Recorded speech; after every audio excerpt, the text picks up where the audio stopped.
Amazon's Alexa will soon imitate the voice of your dead relatives. Mastercard launched its first ever music album, and a city contractor gets drunk and loses a memory stick containing personal information of all residents of the city. These are the weird stories for Thursday on Weird AF News, the only daily weird news podcast hosted by a comedian. I'm Jonesy, and I'm very pleased that you've joined me for this episode. I have some weird news from around the world. Come on, let's jump on that wagon. Amazon's Alexa could soon mimic the voice of your dead relatives. Would you guys like to hear Grandma's voice from beyond the grave? Well, Amazon's working on this technology, apparently, and it could be coming to the smart speaker very soon. Amazon's Alexa, if you guys don't know what that is, that's their smart speaker. A lot of you listen to my podcast via Alexa, and I'm very grateful for that. Well, Amazon's Alexa might soon be able to replicate the voice of family members, even if they're not alive anymore. This capability of Amazon's Alexa was unveiled at Amazon's Mars conference in Las Vegas yesterday. It is in development currently and would allow the virtual assistant to mimic the exact voice of a specific person based on just less than 1 minute of provided recording. So you could provide Amazon with a minute of your dead relative's voice, and then they could go on from there. Rohit Prasad is the senior VP and head scientist for Alexa. The head scientist. This is the guy responsible for programming Alexa to listen to all of our conversations. This is the guy, guys. This is the guy listening to everything we're saying and doing in our home. I think Alexa heard me having sex. I'm just kidding. I don't have an Alexa. And I don't have sex either. Just trying to keep on the straight and narrow, guys. Well, Rohit, the head scientist at Alexa, said yesterday that the desire behind this feature was to build greater trust in the interactions users have with Alexa by putting more human attributes of empathy and affect. That's helpful because, Alexa's trying to connect with us so that they can pick our pockets in a better way. What better way to pick your pocket than to use the voice of your dead grandma? Here's a quote from our head scientist. These attributes have become even more important during the ongoing pandemic when so many of us have lost loved ones. While AI can't eliminate that pain of losing a loved one, it can definitely make their memories last on and on. Yeah, by having them, give us recipes on Alexa. It seems kind of a strange way to keep their memories alive, but okay, I'm open to it. Let's find out what else they can do. Well, at the conference, they played a video, and in this video, a young child asks, Alexa, can Grandma finish reading me The Wizard of Oz? Alexa then acknowledges the request and switches to another voice, mimicking the child's grandmother. The voice assistant then continues to read the book in that same voice throughout. Well, that seems like a lovely way to use this feature, I'd imagine. Have somebody that you loved who's no longer with you read you a story or narrate a pornographic film. I'm just kidding about that second one. That's a terrible thing to do. We should respect the dead. Now, to create this feature, our head nerd over at Amazon said the company had to learn how to make high-quality voice with a shorter recording. Amazon did not provide further details about this feature, which is bound to spark more privacy concerns and ethical questions about consent. Ooh, questions about consent. We're getting a little controversial here. Somebody from Microsoft's AI ethics division says that this technology has exciting potential in education and entertainment, yet it is also easy to imagine how it could be used to inappropriately impersonate speakers and to deceive listeners. Yeah, it could be used for such things. And unfortunately, you're always going to get people that use technology for terrible, devious things, like pretending to be a Nigerian prince, this sort of thing. Like imagine your dead grandpa reaching out to you and instructing you to go to CVS and buy a bunch of gift cards, and then send them to them. And then it goes to some guy named Gary in Memphis. I mean, this is the sort of thing that the mimicking of the voice technology could do, trickery, in other words. But there's a lot of great uses for this as well. I'm open to it. We'll have to see where it goes. We're in the beginning stages of this sort of technology. But I mean, I am concerned that somebody might lift my voice. After all, I've done 1,300 episodes of Weird AF News. You could easily take my voice, submit it to Amazon, and with the AI technology, mimic it. And next thing you know, I'm saying terrible things all over the place. Or maybe I'm just lulling you to sleep with some sexy talk, which I think that's okay. Oh, good night to you, and good luck with your life, man. Mastercard launches its first ever music album, Priceless. On Tuesday, Mastercard unveiled its first ever music album called Priceless at the Cannes Lions Festival of Creativity. The album, available first on Spotify and then other streaming platforms, features 10 songs by 10 artists from around the globe. How is it related to Mastercard or commerce? Well, each song incorporates the recognizable melody of Mastercard's brand sound. Sounds like Mastercard just created some really crappy music for our consumption, guys. I feel bad for these artists that have to take Mastercard's money to make some crappy song to promote debt. Great times. Well, I mean, I'm recording a podcast in a closet, you know. If Mastercard came over to me and hit me up, was like, "Hey, Jonesy, we'll give you some money if you do an episode about us," I would totally do an episode about us. I'm kind of doing an episode about them right now. Hey, Mastercard, why don't you sponsor me? Get me out of the closet. It's so hot in my closet, I'm recording in my underwear right now. I am only in my underwear. I'm only in my underwear. I think it bears repeating. Says here, to enhance its commitment to music fans and emerging talent, Mastercard has joined forces with acclaimed producer Timbaland. Oh, we all love Timbaland. He's worked with some of my favorite artists. Timbaland has produced some major hits from what I consider the golden age of hip-hop and R&B, which is the 90s, man. I love the 90s. He produced Pony by Genuine. You guys know Pony, right? Try Again by Aaliyah. Awesome track. Super great. He's awesome. Why he's getting involved with Mastercard is beyond me. It wouldn't seem like he would need the money. Maybe he does. We're having some rough times out there with supply chain issues and inflation, so it's even affecting Timbaland. The great Timbaland. Well, so I guess Mastercard teamed up with Timbaland, and they developed Mastercard's album using up-and-coming Timbaland Beat Club music creators that are mentored by Timbaland, and they remixed things together. Here's a quote from Raja Rajamanar. Great name. Our first ever music album featuring the inspiring original work of 10 rising artists takes our innovative sonic branding approach to an even higher, unmatched level.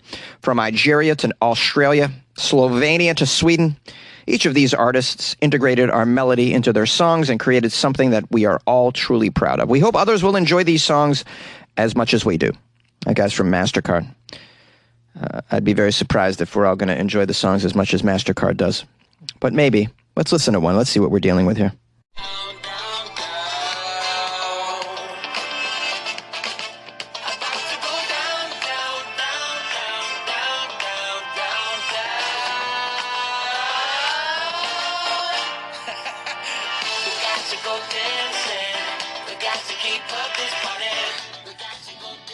Well, that song sounds like it was written by a third grader on their lunch break.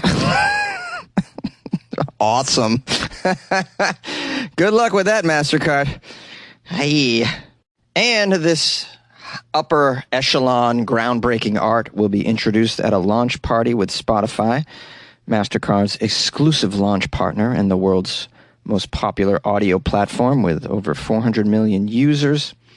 As a fellow global leader in their respective industries, Spotify is committed to lifting up and supporting emerging artists and will provide an even larger platform for them to connect with a robust global audience of listeners and fans.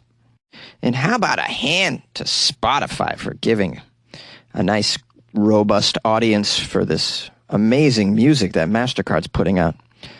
And a big shout out to Spotify for allowing me to host my podcast, Weird AF News, which some of you listen to on Spotify as well. Maybe I'll put out a Weird AF album. How about that?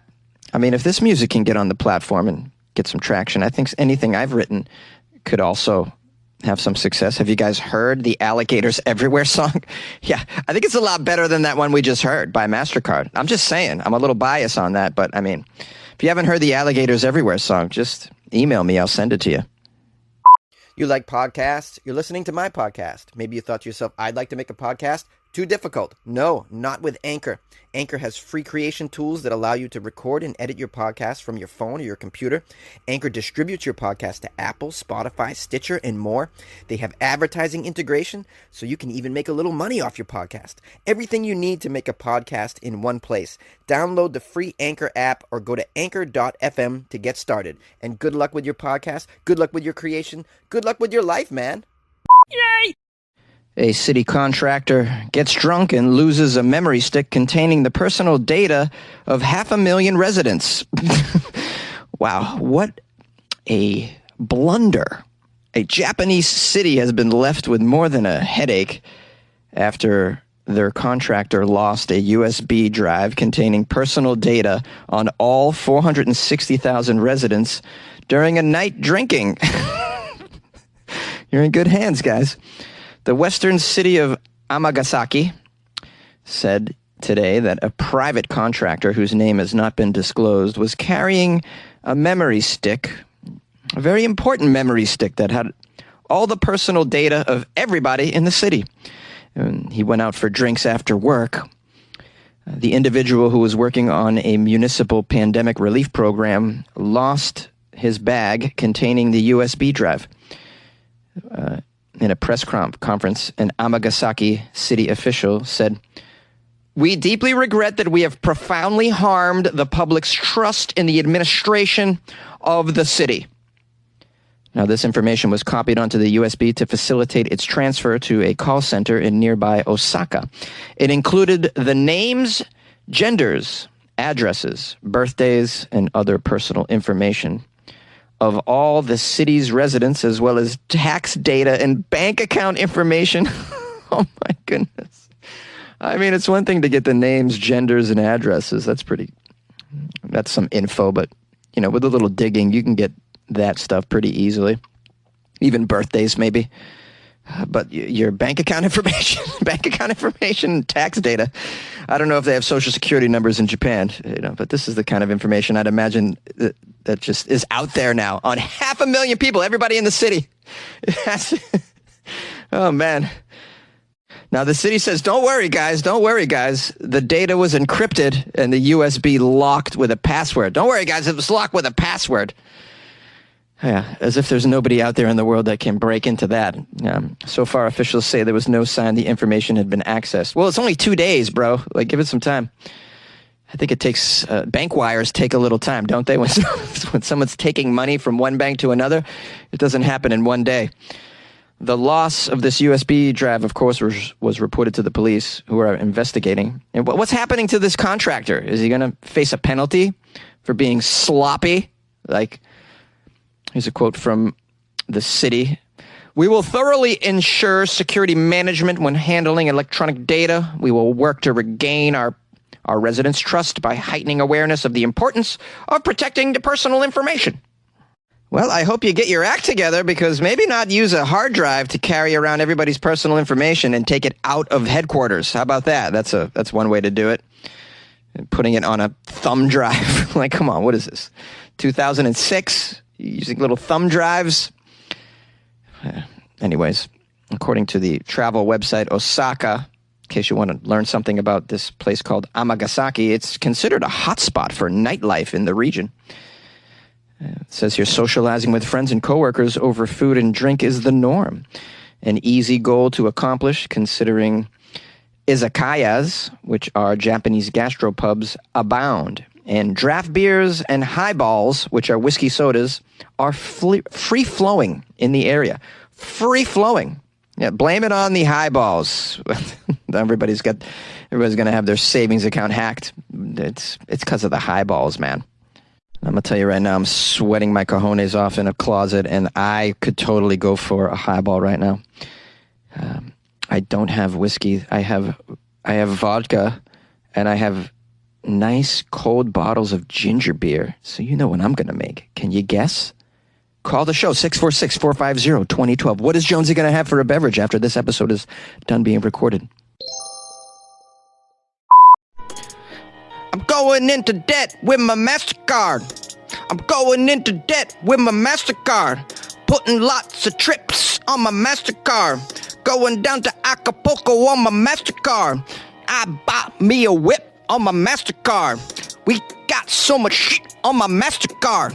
I'm going into debt on my Mastercard. Thanks, Mastercard. Thanks, Mastercard. Hey, what'd you guys think of my Mastercard song parody? I thought that was a pretty good trap rap. Why won't Timbaland work with me? I have skills.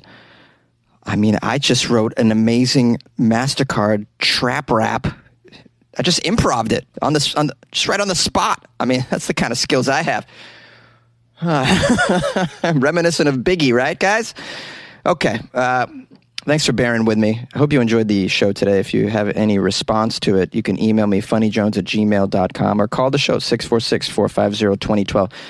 Now, tomorrow's Friday, so Florida Friday is on deck. So tomorrow's episode will only be weird news from the state of Florida. So if you come across any Florida stories, don't hesitate to send them to me via email. Or you can even drop them in my Instagram message box at FunnyJones, or you can tweet them at FunnyJones as well. Please make sure they're from this current week, okay? As weird as the Florida stories are, as you go back years and years, I'd love to cover them, but, I'm trying to keep it kind of relevant and contemporary, as you know. Anyways, if you'd like to support the show, please tell a friend about Weird AF News. I think the show has a lot to offer, and it is, of course, a nice break from mainstream news, which can be quite debilitating on your psyche and your emotional well-being. So yeah, we try and keep it light on Weird AF News. Of course, I don't pull any punches when it comes to pointing out the idiocy in our culture. I can't help it, man. I got to do it. But we can all laugh at it, at the end of the day. So I'm hoping that together we're laughing at such things, and we will continue to do so. As I mentioned earlier, 1,300 episodes and counting. So we'll keep this train going. And I want to thank all of you who have been here on the journey. I appreciate you very, very much, and we'll see you tomorrow on Florida Friday.